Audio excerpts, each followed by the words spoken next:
Assalamualaikum warahmatullahi wabarakatuh. Halo guys, welcome back my channel Nairet Buff. Selamat datang di channel Nairet Buff. Jangan lupa like, comment, and subscribe or share video ini. By the way, sorry to say karena emang ada beberapa kendala kameraku, jadi nggak bisa secepat itu untuk diperbaiki. Tapi itu nggak akan menghalangi aku untuk share informasi sama teman-teman di sini yang udah subscribe aku dari beberapa tahun lalu dan juga yang baru gabung yang tahu aku. Say hello, salam kenal. Dan aku seneng banget bisa sharing, bermanfaat, bisa beberapa cerita aku sampaikan melalui video aku ini. Dan spesial di momen ini aku bakal bahas mengenai untuk kamu yang masih sendiri. Kedengerannya memang klasik sih ya. Jadi kalau masih sendiri emang masalah gitu kan. Tapi ada beberapa poin yang akan aku sampaikan di sini dan beberapa hal yang mungkin nggak kepikiran tapi kamu jadi ikut berpikir karena dengerin apa yang aku sampaikan di sini. Buat yang masih sendiri, kayaknya nggak ada pilihan lain untuk sibuk dengan dunianya sendiri, atau ada beberapa hal yang memang menjadi prioritas di hidup kamu. Misalkan membantu orang tua, membantu adik, membantu kakak, keluarga dari segi ekonomi. Banyak beberapa hal orang-orang khususnya perempuan maupun laki-laki mereka telat atau menikah di usia yang masih dewasa, yang usia 30-40 karena memang ada beberapa hal yang menjadi prioritas mereka terkhususnya dalam segi ekonomi. Jadi mereka membantu orang tua, membantu keluarga, dan ada beberapa hal yang harus mereka selesaikan sebelum mereka menunaikan untuk menikah. Kalau kita bicara jodoh itu unik banget ya. Ada beberapa tayangan video orang-orang menikah, teman-teman disabilitas menikah. Jadi setiap orang tuh tidak ada alasan untuk tidak menikah walaupun dia berkaca pada diri sendiri. Oh kayaknya aku jelek deh, kayaknya aku kurang ini deh, kayaknya fisik aku gak good looking deh. Jadi gak ada alasan itu. Kita lihat teman-teman kita disabilitas, mereka bertemu dengan jodohnya. Itu yang baru kita temui aja di video-video. Masih banyak cerita-cerita yang lain yang gak di videoin. Tapi yang kita tahu sebagian cerita-cerita itu muncul di permukaan sosmed. Jadi setiap orang tuh punya jalan ceritanya masing-masing, punya jodohnya masing-masing. Jadi gak ada alasan untuk tidak menikah dan tidak ada alasan untuk melihat kita tuh kurangnya di mana gitu. Selama kamu sempurna, punya anggota badan sempurna, kamu sudah selangkah lebih maju untuk bisa mendapatkan pasangan. Nah, apa yang membuat kita itu merasa kok di umur sekarang yang umurnya udah matang, kok ketemu jodohnya kok agaknya lama ya, agak susah ya, agak ribet ya. Nah, ini aku akan bahas. Tapi kalau misalnya ada yang tersinggung atau ada yang kurang pas, aku minta maaf ya. Aku ngomong kayak gini gak bermaksud apa-apa. Pure aku benar-benar untuk sharing dan peduli sama teman-teman yang nonton video ini. Single adalah pilihan dan pada pilihan itu berarti ada alasan. Dan tidak ada alasan yang tadi aku jelaskan untuk mencari tahu kekurangan dalam fisik kita. Misalkan kita insecure, merasa kita gak good looking, itu bukan alasan ya. Dan alasan yang dimaksud bisa jadi memprioritaskan hal yang lain. Dan kenapa masih bertahan dalam status single?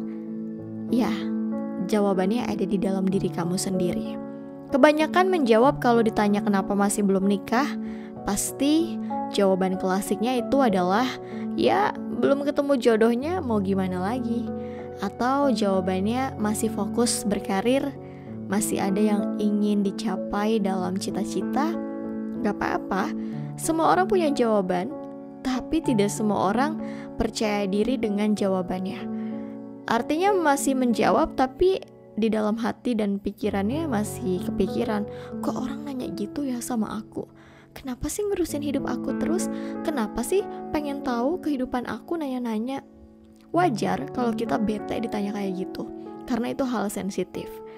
Tapi pertanyaan itu kadang kalau membuat kita jadi down, jadi insecure, justru itu kita memilih untuk insecure. Tapi kalau kita memilih untuk mungkin dia cuma basa-basi doang, ya mungkin dia cuma peduli tapi kepo kayaknya, gak masalah deh, emang hidup aku dibayarin sama dia, emang aku minta makan sama dia. Jadi bawa enjoy aja kalau ada pertanyaan kayak gitu, gak usah dibawa pusing, gak usah dibawa beban. Jadi jalani hidup kita, bahagiakan diri kita sendiri, dan abaikan pikiran-pikiran negatif atas trigger pertanyaan orang lain ke kita tentang jodoh. Untuk kamu yang masih sendiri, jangan biarkan sendiri membuatmu berada di zona nyaman. Terkadang seseorang itu merasa kalau dirinya sudah berusaha mendapatkan jodoh. Aku udah berusaha buat ngedapetin jodoh. Aku udah berusaha buat kenalan sama orang baru, dan juga membuka hati. Tapi orang lupa kalau dia tuh ada di zona nyaman. Artinya circle lingkungan dia masih itu-itu aja. Mungkin ada beberapa teman yang comblangin dia, yang kenalin dia sama orang lain, tapi dia memilih untuk berada di zona nyaman, yaitu circle-nya itu-itu aja.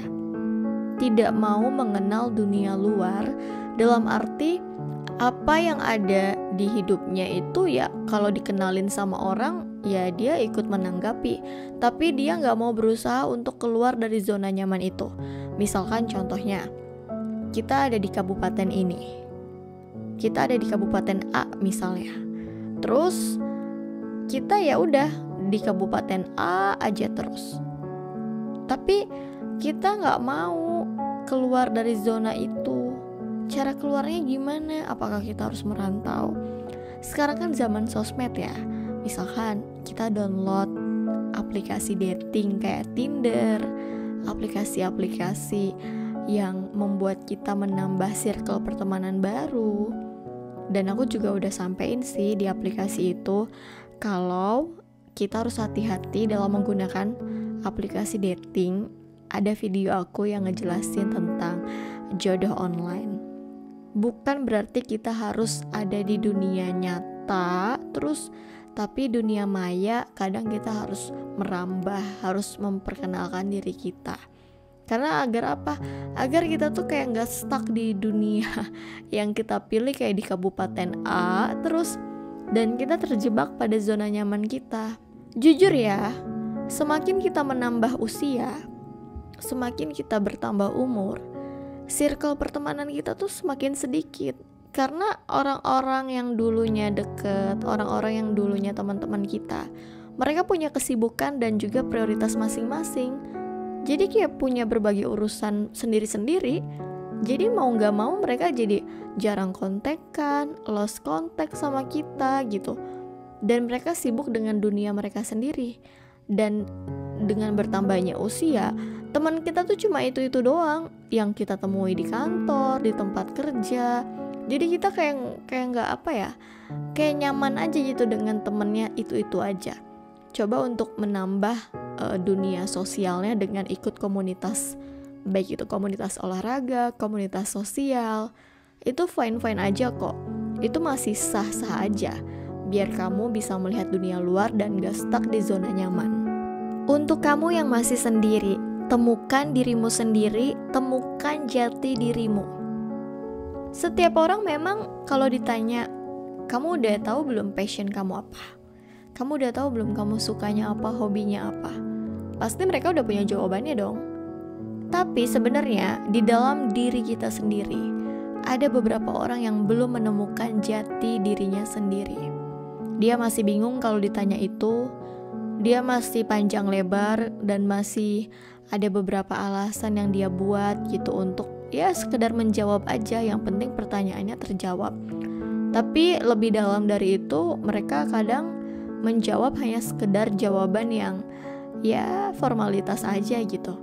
Tapi balik lagi, gimana sih biar orang itu menemukan dirinya sendiri? Simpelnya, ketika orang sudah menemukan jati dirinya sendiri, dia sudah menemukan arti dan cara menciptakan kebahagiaannya sendiri.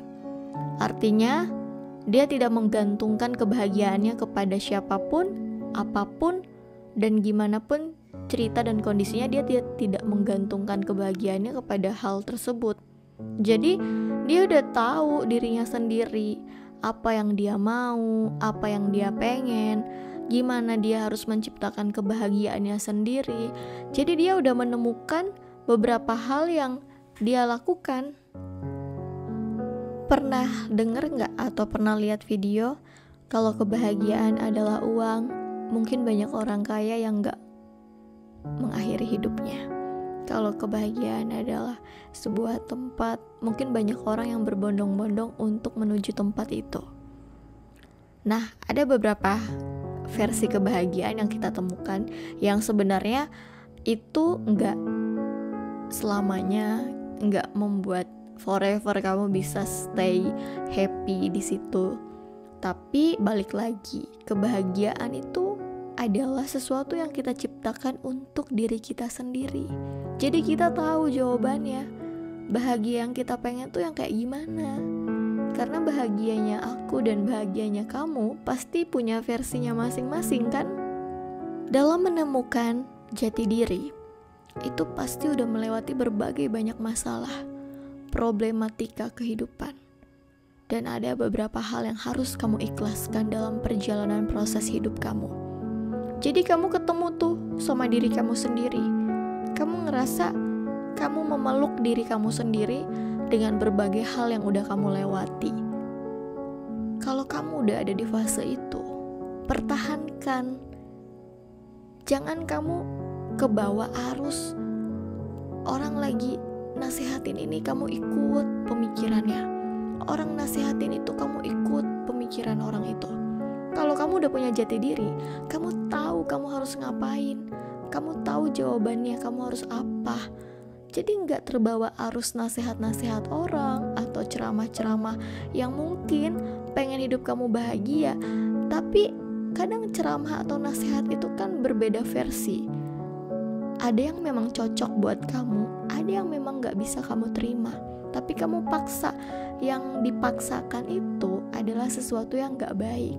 Takutnya itu hanya denial, penyangkalan aja, hanya permukaannya aja ditutup, tapi dalamnya kamu masih rapuh, belum ada pondasi.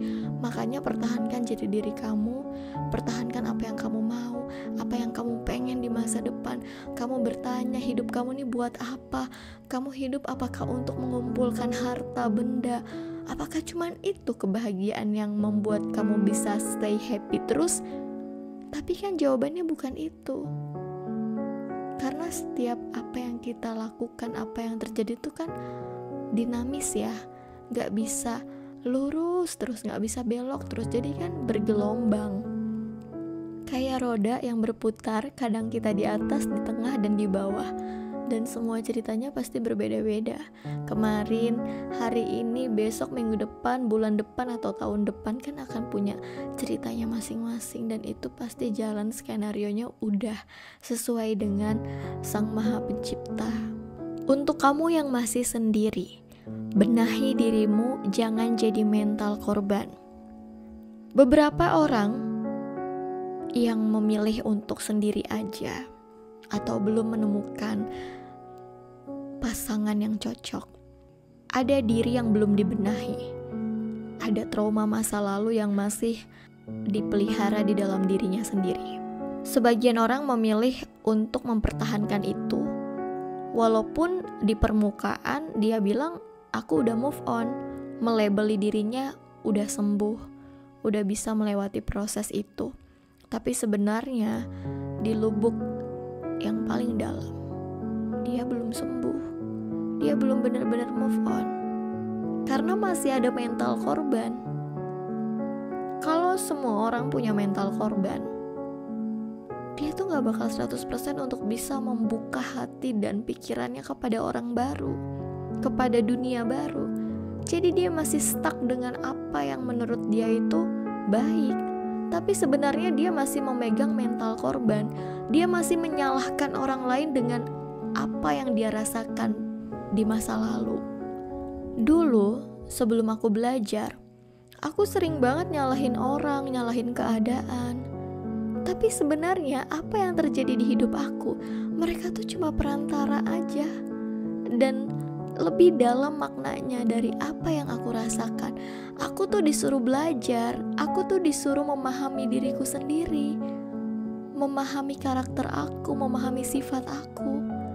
Dan yang aku lawan itu bukan orang lain, tapi diri aku sendiri.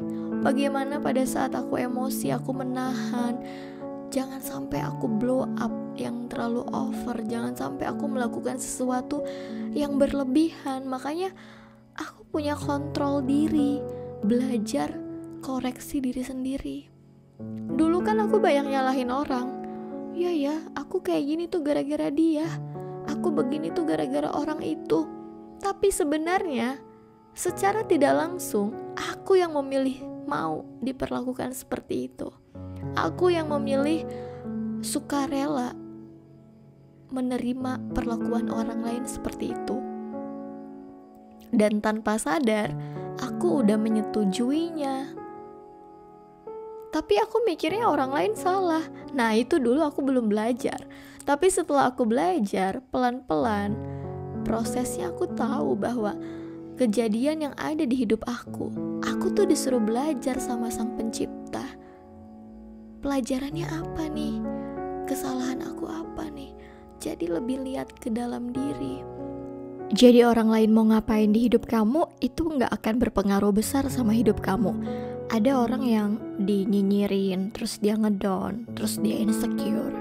Jadi kalau misalkan kamu nerima kerikil-kerikil kecil kayak gitu, ya udah, jadi bodo amat aja. Dan itu juga prosesnya gak bisa gampang diucapin ya, tapi harus melalui proses berbagai pengalaman dan juga beberapa hal yang udah kita lewati, permasalahan-permasalahan hidup. Selanjutnya untuk kamu yang masih sendiri, standar pasangan hidup. Nah, standar pasangan hidup itu balik lagi ke selera dan keinginan kamu. Kamu pengen nikah sama orang kayak gimana sih? Fisiknya, karakternya, sifatnya. Jadi kalau kita mau berdoa sesuai dengan konten aku yang bilang tips 5 cara cari jodoh ya, kalau gak salah judulnya itu. Beberapa pengalaman dan orang cerita tuh, termasuk aku sendiri, berdoanya yang detail fisiknya kayak gimana, sifatnya kayak gimana gitu. Dan berdoa itu bukan sekali 2 kali selesai, tapi ketika kita punya kesempatan dan waktu, kita luangkan waktu untuk berdoa. Mintalah sama yang di atas, sama kepercayaan kamu, sama Allah gitu ya. Aku pengennya cowoknya, pasangan hidupnya kayak gimana, fisiknya, karakternya, pekerjaannya seperti apa. Ada satu momen dimana aku punya kisah cinta yang rumit.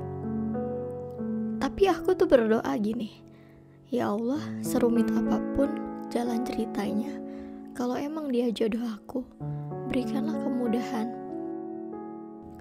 Kalau standar yang kamu punya menyesuaikan dengan apa yang ada di dalam diri kamu, apa yang kamu punya, kualitas diri di dalam hidup kamu. Jadi kita menerapkan standar kepada pasangan itu juga seimbang dengan apa yang kita punya, kualitas diri kita. Jadi jangan mentang-mentang kita ngerasa gue pengen cowok kayak gini, tapi kita gak berkaca diri gitu. Kita udah bisa sampai belum pada titik itu dengan standar yang mungkin terlalu tinggi? Apakah kita bisa mengimbangi? Bayangkan ketika kamu pengen punya pasangan hidup seorang profesor, kamu cuma lulusan sarjana. Apakah kita bisa mengimbangi obrolannya? Apakah kita bisa mengimbangi saat ketemu sama dia ngebahas sesuatu? Apakah bisa sinkron, bisa nyambung gitu, bisa ngeklik? Jadi memang standar itu harus disesuaikan dengan kemampuan dan kualitas kita.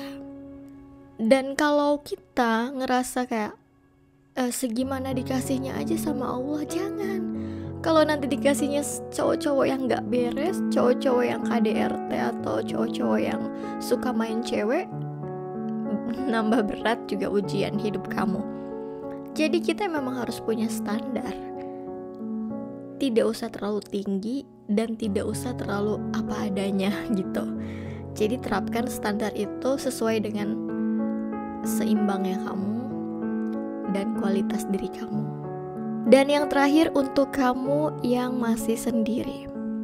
Pasangan bukan obat kesepian, hubungan untuk saling melengkapi, support atau mendukung. Kebanyakan orang buru-buru nikah, kebelet pengen nikah karena dikejar-kejar umur. Apalagi ngerasa kesepian, gak punya temen, bosen. Jadi apa yang ada ya itu yang mau buat dinikahin gitu. Jadi kalau punya pasangan itu bukan obat kesepian kita. Karena kalau kita nikah, kita harus punya ruang untuk diri sendiri, ruang berekspresi. Walaupun dia udah jadi status suami atau istri, dia punya kehidupannya masing-masing. Dia punya hobi, dia punya me time-nya sendiri, punya teman-temannya sendiri, punya circle-nya sendiri. Jadi jangan mentang-mentang aku udah nikah sama kamu, apapun itu harus persetujuan aku. Jadi kebanyakan konflik itu dimulai dari hal-hal kecil. Dan aku kasih tahu ya, perpisahan itu adalah sesuatu yang direncanakan tanpa sadar. Jadi kalau orang berpisah karena alasan dia ngambil satu alasan, misalkan cowoknya selingkuh, dia ngambil satu kesimpulan, dan ternyata hal-hal itu bukan kesimpulan yang benar-benar 100% karena itu alasannya dia pisah. Tapi memang perpisahan yang ada itu adalah sesuatu yang direncanakan jauh-jauh hari, bahkan beberapa tahun itu udah direncanakan tanpa sadar. Jadi kalau misalkan kita putus karena satu alasan, menurut aku itu bukan 100% alasannya itu. Tapi ada hal lain, ada momen-momen kecil, momen-momen yang mungkin gak penting, tapi itu menumpuk akhirnya jadi bom waktu, dan boom, akhirnya meledak dan divorce. Dan kebanyakan orang ngerasa kalau pasangannya itu akan membuat dia bahagia, akan membuat dia happy. Ternyata kebahagiaan itu kan kita ciptakan sendiri untuk diri kita. Kalau kita menuntut kebahagiaan dari pasangan, ujung-ujungnya kan amsyong. Dalam arti apa yang kita harapkan itu gak sesuai dengan kenyataannya, karena manusia itu terbatas ya, tidak sempurna. Dan kalau kita mengharapkan suami kita atau istri kita harus seperti apa yang kita mau, ujung-ujungnya bakal ada waktu dimana keduanya cekcok, karena kita menuntut sesuatu yang di luar kemampuannya dia misalnya. Jadi penting buat kita tahu kalau pasangan itu bukan obat kesepian. Dan hubungan itu ya untuk saling melengkapi, saling mendukung satu sama lain. Ada kekurangan pasangan kita tutupin, kita lengkapin. Ada yang kita tahu kekurangan dia apa, kita mencoba untuk mensupport, mendukung. Jadi benar-benar kayak partner hidup. Kayak kita punya partner di tempat kerja. Oh, dia keahliannya apa? Oh, dia kurang bisa apa? Oh, kita keahliannya ini. Oh, yaudah deh kamu gabung aja sama tim mereka, kerja sama, jadi teamwork, jadi partner di kerjaan, di project itu. Ya, bahasa sederhananya seperti itu yang bisa kita pahami. Tapi kalau kita udah mikir kita nikah sama dia bakal happy, itu nanti kamu bakal banyak kecewanya. Karena pernikahan itu bukan untuk mencari kebahagiaan doang. Kita benar-benar melewati berbagai proses ujian hidup bareng-bareng. Karena setiap orang pasangan itu punya ketakutannya masing-masing, punya insecure-nya masing-masing gitu. Kadang kita nggak tahu apa yang dia pikirkan, apa yang dia rasa, apa yang dia khawatirkan. Kita nggak pernah tahu, karena yang tahu itu ya dirinya sendiri gitu kan. Kita cuma bisa meraba-raba aja. Tapi hadirnya kita setidaknya itu menjadi alasan untuk dia selalu nyaman, selalu seneng di dekat kita. Kalau kita terus menuntut sesuatu yang mungkin namanya manusia ya, manusia itu kan punya keterbatasan. Dia nanti bakal capek sendiri untuk menghadapi kita. Jadi kalau kamu pengen nikah, jangan berharap kamu bakal punya kebahagiaan baru. Artinya kamu bahagia dulu deh, baru nikah. Dan kalau kebahagiaan udah kamu punya dengan pasangan yang kamu pilih, kamu gak akan nuntut dia yang terlalu berlebihan, yang akan menimbulkan konflik di kemudian hari. Oke guys, segitu aja dulu pembahasannya. Semoga bermanfaat. Thank you udah nonton. Kita ketemu di next video berikutnya. Bye. Wassalamualaikum warahmatullahi wabarakatuh.